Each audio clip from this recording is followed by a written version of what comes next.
The people made it clear what they wanted. Now let's work together. And it's one of the wonderful, it's like earning capital. Let me put it to you this way. I earned capital in the campaign, political capital, and now I intend to spend it. I've got one mandate. I've got a mandate to help middle-class families and families that are working hard to try to get in the middle class. That's my mandate.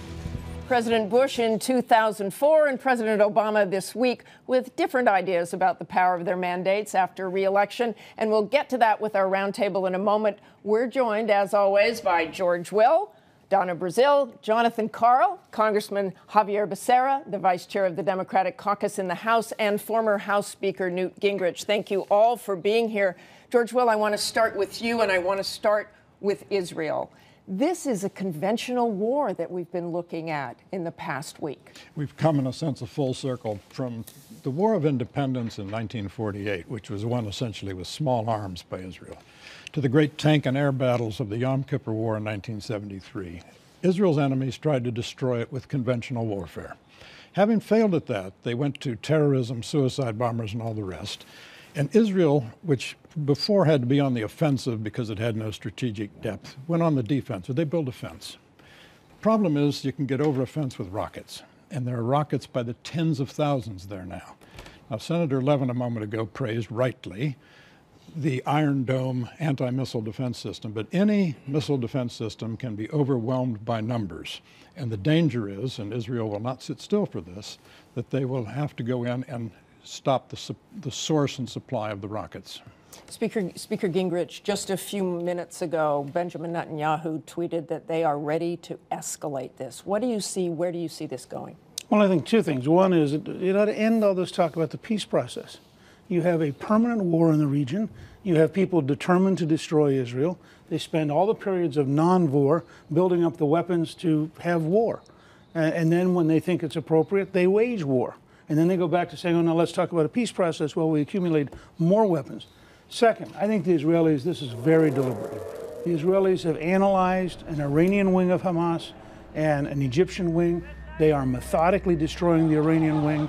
I think they will stop when they decide they've optimized their destruction. But they are very methodically killing people and taking out assets that relate. These are Iranian rockets that are hitting Tel Aviv right now. They came in probably through Sudan. Congressman Becerra would give up on the peace process, you think? No, you want to be militarily strong so you don't have to go to war.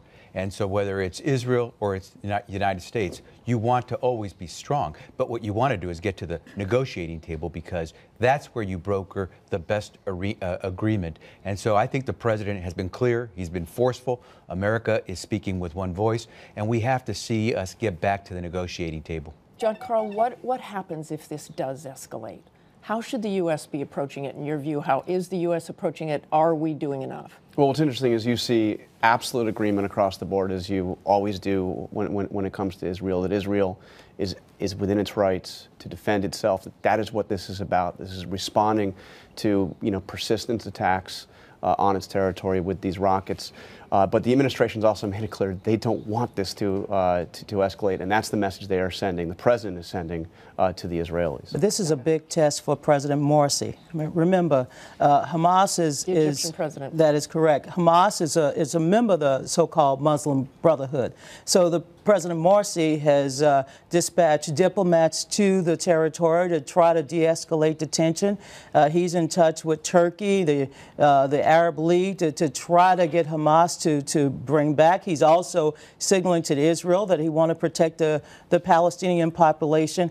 Beyond the long-term threat of Israel's security, I mean, we have to look at, can we get back to the peace process at some point? Because ultimately, that's the only way that we're going to protect Israel, and that's the only way, given the neighborhood has changed over the past few months, that we're going to see any real peace in that area. I want to switch to Benghazi now. It seems that the Republicans are still digging in their heels about Susan Rice. Where does this go?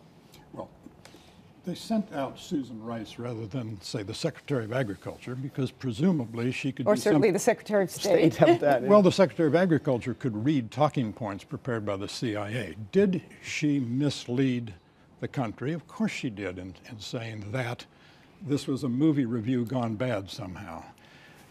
question is, did she intentionally mislead, or did someone mislead her by, as some people are saying, excising crucially parts of the CIA talking points, where the CIA said extremists linked to Al-Qaeda, and they just became extremists. But I got to tell you, the CIA talking points were not edited in the sense of talking about the movie. Both the classified version we now know and the declassified version referred to demonstrations in Benghazi growing out of what happened in Cairo with the movie. How was the CIA, how were our intelligence agencies so incredibly wrong about this? I mean, it was not just Rice.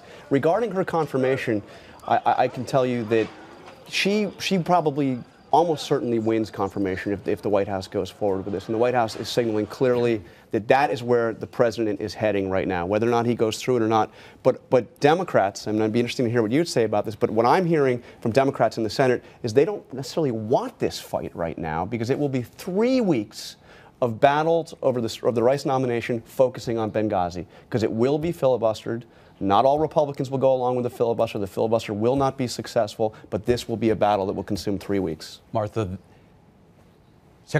Ambassador Rice communicated what she had been given to communicate by the intelligence community.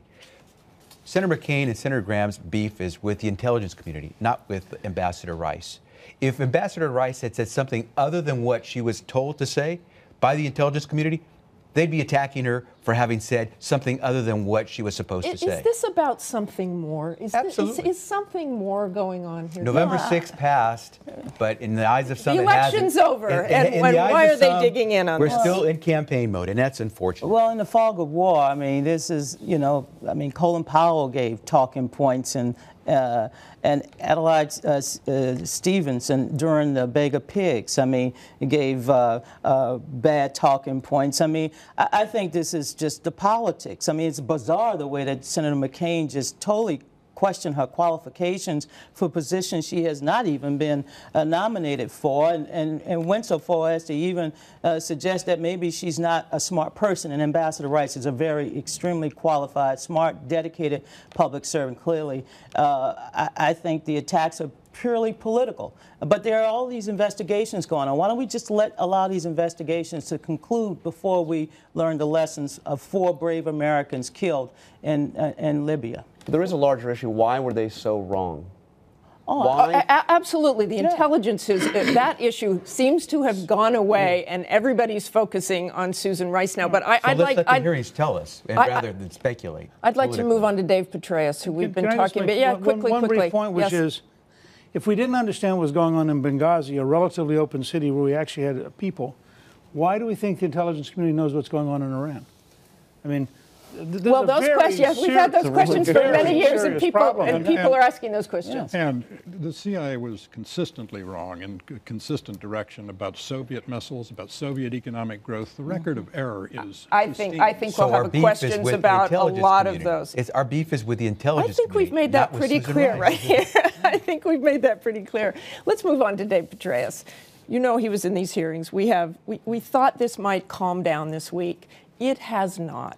Let me start with you, Speaker Gingrich. Is it a national security risk to have your CIA director involved in an extramarital affair? Well, I think Petraeus concluded, and I think he's probably right, that he couldn't be effective. I mean, I think what he did is he You don't think it was because he got caught? Well, that's what made him ineffective. I mean, I think by definition, if something had remained secret, it would have been secret. He'd have had no reason to confront it. But the president actually spent 24 hours thinking about it. But I think Petraeus, in offering his resignation, was communicating that he didn't think he could lead the CIA, he didn't think he could deal with the Congress, and that he would be consumed. You're much better off to have people saying, gee, he's a great patriot, isn't it a pity he's gone, than to have people say, let me focus on this, why isn't he gone? And I think from his perspective, he'd have been in a very, very difficult position if he had stayed in office. He thought he was going to get away with it, it seems to me. I mean, he acknowledged to the FBI the affair, and then he went to on a 6-nation tour to the region, went to Libya, looked at his own Benghazi investigation. He didn't decide to resign until James Clapper asked him to resign. Until it became public. I mean, the FBI calls you and says, we know this, you know this, no one else knows this. You're operating in one unit. Congressman Becerra, get in the middle between those guys. Look, there was a personal failing a deep, severe personal failing, does it break into the realm of the public world, the responsibilities that Well, what about has? judgment? What about judgment? Well, that's surely the point. Isn't that the bottom line here? His judgment during that period? The American people are not Peck-sniffy moralists about this. They never really gave up their affection for and job approval of Bill Clinton. This is a question of you want your CIA director to have good judgment. He's not asking too much. Absolutely. And this was obviously a case of bad judgment. I would hope, by the way, that And should it be just the CIA director? Should it be anybody? Where do you draw the line again? Well, I don't know where you draw the line, but that's south one of of the them. CIA director, certainly. This might also be a good time for the country to think about the militarization of the CIA. I'm not sure we should have military leaders leading the CIA, people with a military That's background. been a long debate. That's why they wanted him to retire, they're waging the correct? warfare. If the CIA is going to become increasingly a paramilitary operation, we ought to talk about that, because that's a momentous development. But just a few months ago, the Gallup poll indicated that our military was the most trusted institution in American life. So this was a huge blow. At a time when Congress is as popular as a root canal, to have another institution of government fail so badly. So, you know, we respect his service to the country, his sense of duty, but this was a failure of judgment, and I thought his resignation had to be accepted. And I know he'll get on with his life at some point. John, does it harm the military, do you think? Well, this isn't the first sex scandal to... There have been a lot of them lately. In fact, the Pentagon is at the upper investigating why there have been so many scandals lately. Yeah, Is it deployments? Let me just quickly on that. Do you think we really do need to look at not only younger soldiers, but generals and what they've been through? Dave Petraeus has been deployed, was deployed for 6 years. I mean, think about how much, exactly how much time he's spent more time deployed than he has back home. But you know, I think you want to be very careful about making excuses. But I think the military is looking not only at this issue, but at kind of the whole culture at the upper ranks. I mean, the story the Washington Post has about how Gates realized that he had to. Live next door to Mullen. Mullen's got people making dinner for him. Leaves, right? So he started blowing his leaves over to Mullen's yard because he knew he had 4 people over there to deal with him anyway. The chairman at the time. Okay, let's go to another perhaps not quite as sexy topic, and that is the fiscal cliff. Meetings on Friday. Everyone came out of those meetings and was so optimistic and thought they were so constructive. We've heard that before. What's different now? Did you look at the body language as they walked out of the White House? I have never seen a less enthusiastic. I guess we will now go out and talk to the press. We will all be positive. It was a constructive meeting. It was very constructive. Now, we have here somebody who's in the leadership, so maybe he can tell us if we should be optimistically Should we be? I heard Nancy Pelosi say we should be optimistic. There's reason to be constructive and optimistic because it's simple math. I sat on Bull Simpson. I sat on the super committee. You can only come up with so many ways to deal with the deficit. It is arithmetic, and so we should be able to do this. We've been talking about that simple math for a long time. Is it really just that? But it's not. Well, if I could just conclude, if the math is simple, what the problem is the egos and the concern about the special interests. If you can hang your egos at the special interests at the door. Those have not gone away, those egos. They've not gone away. That's the problem. But Congressman, are Democrats going to go along with entitlement cuts? Are they going to go along with cuts to Medicare and Social Security? The president was prepared to make significant changes in some of our important mandatory programs. The president and Democrats were willing, in both the super committee, in the Biden talks, in the president's grand bargain, were willing to put everything on the table. It's always been that way, and that's why I say it's arithmetic. It's simple math. We can do it. December 31st should not come and go. Simple math, and is there a mandate? Does the president have a mandate? He has a mandate. He said it. He said he has a mandate to protect the middle class, to fight for the middle class. And I think what's important before we start talking about entitlements, which the president has talked about before, is that the Republicans are now talking about revenue. The question is, what Republican Party will show up? The Republican Party that still believe the Romney-Ryan math adds up, or the Republican Party that understand the reality now that 60% of the American people, at least on Election Day, voted to put revenues on the table. That is the big question that we have to look at as we look down the road. The president is going to play the long game. He's not going to play for a short-term deal. The president denounced the House Republicans across this country as obstructionists. The country said, we hear you, and they sent them back to continue being a brake on the president. And almost every member of John Boehner's caucus won his or her seat by a much bigger margin than Mr. Obama won his renewed term. Look, the arithmetic is simple. If you cap at $25,000 the available deductions, you raise $1.2 trillion. That's a lot of money. If you cap it at $50,000, you raise about as much money as you would raise by letting the Bush tax rates expire. I don't think that's a problem. You showed the clip a moment ago of Patty Murray saying, as a negotiating ploy, go off the cliff. Let me give you another theory. For 40 years, the Democratic Party's activist base has had two goals: substantial tax increases and substantial defense cuts. Going off the cliff implements the Democratic Party's agenda. Well, do you think it'd be so bad to go off the cliff? Well, I think it'd be mildly chaotic, but just mildly? A recession? It'd be mild. Look, this is a gigantic country. This country can absorb lots of mistakes. A recession we is test mildly that theory chaotic. regularly in our history. I don't think you should negotiate out of fear. And I don't think you should have people say, oh, we have a gun at your head. The American people are faced with a flawed system. I agree with George Will.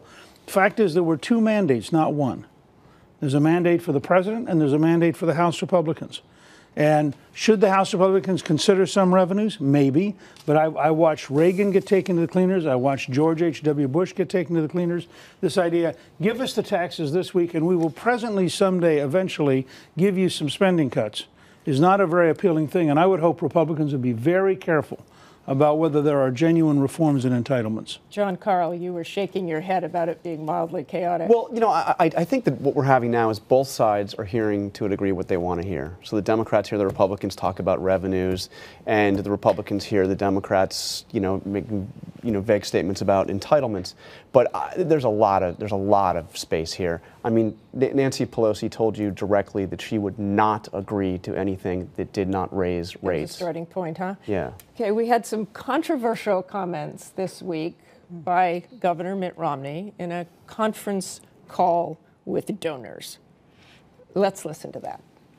What the president's campaign did was focus on certain members of his base coalition, give them extraordinary financial gifts from the government, and then work very aggressively to turn them out to vote.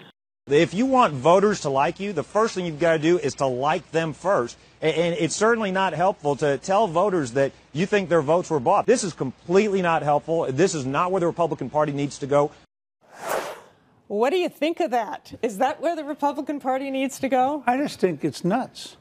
I mean, first of all, it's insulting. This would be like Walmart having a bad week and going, the customers have really been unruly.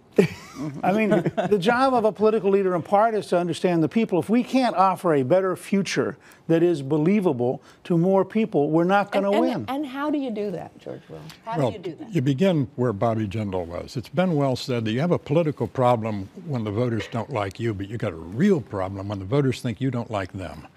And that is that Mitt Romney was picking up the theme he improvidently put before the country and inadvertently with his 47% video during the campaign. Quit despising the American people, particularly because a lot of what they're despising them for are Republican policies. When Mitt Romney said, so many Americans aren't paying taxes. Yeah, because the Republicans doubled the child tax credit for conservative reasons. Yes, because they expanded the earned income tax credit, as Ronald Reagan did, because they thought it was an effective anti-poverty program. Congressman Becerra, let me go to you on this. Yeah, it's deja vu all over again. It reinforces the 47%. What are the Republicans doing to attract those certain members of the base? I don't think they read the tea leaves from November the 6th, and I think they're still hearkening to yesteryear. It's a new day in America, and they should be catching up.